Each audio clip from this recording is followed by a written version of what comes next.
Hello दोस्तों, स्वागत आप सबका मेरी इस वीडियो पे। एसएससी सीजीएल 2026 का नोटिफिकेशन आ गया है। जो भी कैंडिडेट इसके फॉर्म को अप्लाई करना चाहते हैं वो इस वीडियो को ज़रूर देखें। ये है एसएससी सीजीएल 2026 का नोटिफिकेशन। इसके जो ऑनलाइन फॉर्म है वो 21 मई 2026 से अप्लाई होने शुरू हो चुके हैं और इसके फॉर्म को अप्लाई करने की लास्ट डेट 22 जून 2026 है। और इसमें जो ऑनलाइन फ़ी पेमेंट की लास्ट डेट है वो 23 जून 2026 है। इसमें अगर आपको फॉर्म में कुछ करेक्शन करवाना है तो उसके लिए इसकी जो विंडो है वो 29 जून 2026 से 1 जुलाई 2026 के बीच में खुलेगी। आप इस बीच में अपने फॉर्म को एडिट या फिर करेक्ट कर सकते हो। इसमें इसका जो टीयर 1 का एग्ज़ाम है वो अगस्त और सितंबर 2026 में होगा। जो टीयर 2 का एग्ज़ाम है वो दिसंबर 2026 में होगा। और इसमें जो पे स्केल है वो डिफरेंट पोस्ट वाइज डिफरेंट पे स्केल दिया हुआ है। असिस्टेंट ऑडिट ऑफिसर के लिए अलग पे स्केल है, असिस्टेंट सेक्शन ऑफिसर की पोस्ट के लिए अलग पे स्केल है, इसको आप देख लेना। और इसमें सब इंस्पेक्टर की पोस्ट के लिए अलग पे स्केल दिया हुआ है।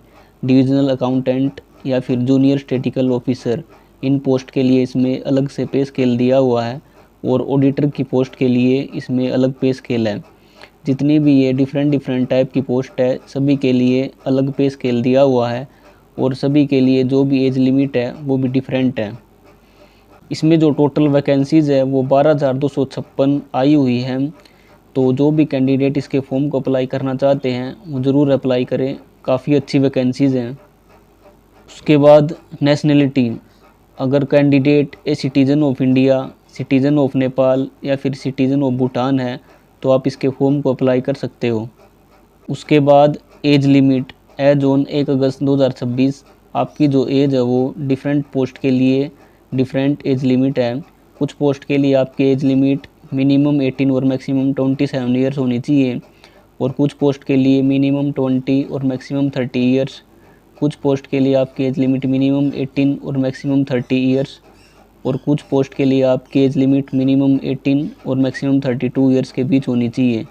मैं अभी आपको दिखा देता हूँ आपकी जो एज लिमिट है वो किन पोस्ट के लिए कितनी होनी चाहिए। इसमें आपकी जो भी पोस्ट है वो दी हुई है सारी, ये आप देख सकते हो।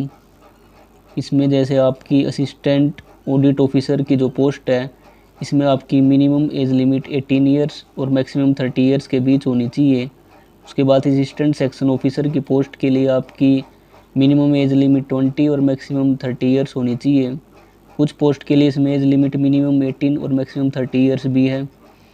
उसके बाद इसमें जो भी पोस्ट है एग्जीक्यूटिव असिस्टेंट डिविजनल अकाउंटेंट, इसमें भी आपकी मिनिमम एज 18 ईयर्स और मैक्सिमम एज 30 ईयर्स होनी चाहिए। इसमें ऑडिटर की पोस्ट के लिए आपकी जो एज है वो मैक्सिमम एज आपकी 27 ईयर्स रखी गई है, तो इसका आपको खास ध्यान रखना है। उसके बाद एजुकेशन क्वालिफ़िकेशन एज ऑन 1 अगस्त 2026, इसमें आपकी जो एजुकेशन क्वालिफ़िकेशन है, अगर आप assistant auditor officer central cadre की पोस्ट के लिए अप्लाई कर रहे हो तो इसमें आपकी जो बैचलर डिग्री है वो होनी चाहिए किसी भी रिकॉग्नाइज्ड यूनिवर्सिटी से। और इसमें डेजिरेबल क्वालिफ़िकेशन आपकी सीए, सीएमए या फिर मास्टर डिग्री मांगी गई है बिजनेस स्टडीज़ या फिर इकोनॉमिक्स या फिर बिजनेस एडमिनिस्ट्रेशन से। उसके बाद असिस्टेंट ऑडिट ऑफिसर, इसमें आपकी स्टेट कैडरे की पोस्ट के लिए अगर आप अप्लाई कर रहे हो तो इसमें भी वही एसेंशियल क्वालिफ़िकेशन आपकी बैचलर डिग्री होनी चाहिए किसी भी रिकॉग्नाइज्ड यूनिवर्सिटी से। और डेजिरेबल क्वालिफ़िकेशन आपने सीए, सीएमए या फिर मास्टर डिग्री कर रखी है बिजनेस इकोनॉमिक्स या फिर बिजनेस एडमिनिस्ट्रेशन से, तो आप इसके फॉर्म को अप्लाई कर सकते हो। उसके बाद assistant account officer state cadre, इसमें आपकी एसेंशियल क्वालिफ़िकेशन वही बैचलर डिग्री होनी चाहिए रिकॉग्नाइज्ड यूनिवर्सिटी से। और इसमें जो डेजिरेबल क्वालिफ़िकेशन आपकी सीए, सीएमए या फिर बिजनेस इकोनॉमिक्स या फिर बिजनेस एडमिनिस्ट्रेशन, अगर आपने ये कंप्लीट कर रखी है तो आप इसके फॉर्म को अप्लाई कर सकते हो।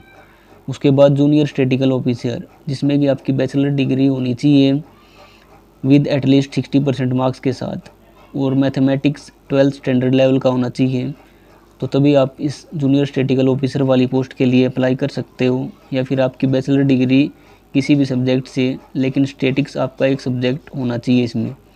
उसके बाद स्टैटिकल इन्वेस्टिगेटर, इसमें आपकी बैचलर डिग्री स्टैटिक्स या फिर मैथमेटिक्स या फिर इकोनॉमिक्स से होनी चाहिए, तब भी आप इसके फॉर्म को अप्लाई कर सकते हो। और बाकी जितने भी पोस्ट है उनके लिए आपकी सिर्फ बैचलर डिग्री होनी चाहिए किसी भी रिकॉग्नाइज यूनिवर्सिटी से।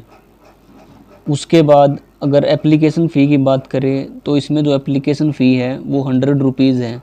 जितने भी जनरल और ओबीसी कैटेगरी कैंडिडेट्स हैं उनके लिए इसमें एप्लीकेशन फ़ी 100 रुपीज़ है। एससी, एसटी, पीएच और जितनी भी फीमेल कैंडिडेट्स हैं उनके लिए इसमें कोई भी एप्लीकेशन फ़ी नहीं है। उसके बाद सेंटर ऑफ एग्ज़ामिनेशन, ये एग्ज़ामिनेशन सेंटर की लिस्ट है।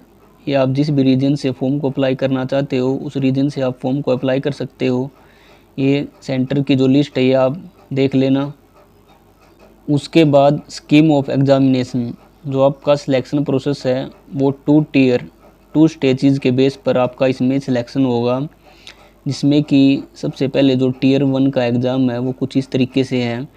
इसमें आपके सब्जेक्ट्स जो है 4 सब्जेक्ट से क्वेश्चन पूछे जाते हैं।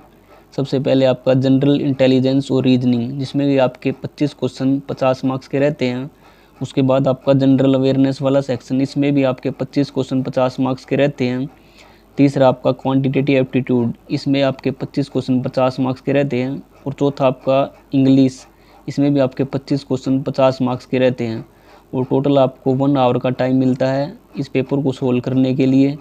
जो भी कैंडिडेट टियर 1 के एग्ज़ाम को क्लियर करता है और जिसका भी नेम टियर 2 के एग्ज़ाम के लिए शॉर्ट लिस्ट होता है, उसके बाद टियर 2 के एग्ज़ाम का सिलेबस कुछ इस तरीके से है। आपका जो पेपर 1 है, पेपर 1 में आपका जो सेक्शन 1 है इसमें मैथमेटिकल एबिलिटीज़ के 30 क्वेश्चन और जनरल इंटेलिजेंस, इसमें आपके 30 क्वेश्चन पूछे जाते हैं। टोटल आपके 60 क्वेश्चन रहते हैं। एक क्वेश्चन आपका 3 मार्क्स का रहता है, तो टोटल आपका 180 मार्क्स का यह पेपर रहता है। और इसमें आपको 1 आवर का टाइम मिलता है इस पेपर को सोल्व करने के लिए। इसी में ही आपका जो दूसरा सेक्शन है उसमें आपके इंग्लिश लैंग्वेज से 45 क्वेश्चन पूछे जाते हैं और जनरल अवेयरनेस से 25 क्वेश्चन पूछे जाते हैं। इसमें भी वही आपके 70 क्वेश्चन रहते हैं और इसमें भी आपको 1 आवर का टाइम मिलता है। उसके बाद सेक्शन 3 जो कि कंप्यूटर नॉलेज टेस्ट का रहता है, इसमें आपके 20 क्वेश्चन आते हैं और एक क्वेश्चन 3 मार्क्स का रहता है। टोटल 60 मार्क्स का यह पेपर रहता है और इसमें आपको 15 मिनट का टाइम मिलता है। उसके बाद डाटा एंट्री स्पीड टेस्ट, इसमें आपको डाटा एंट्री का टास्क मिलता है और इसमें भी आपको 15 मिनट में यह टास्क कंप्लीट करना होता है। उसके बाद जो डिफरेंट पोस्ट के लिए जो पेपर है वो स्टैटिक्स, फाइनेंस एंड इकोनॉमिक्स, जो भी डिफरेंट पोस्ट के लिए अप्लाई कर रहे हैं ये पेपर उनके लिए हैं।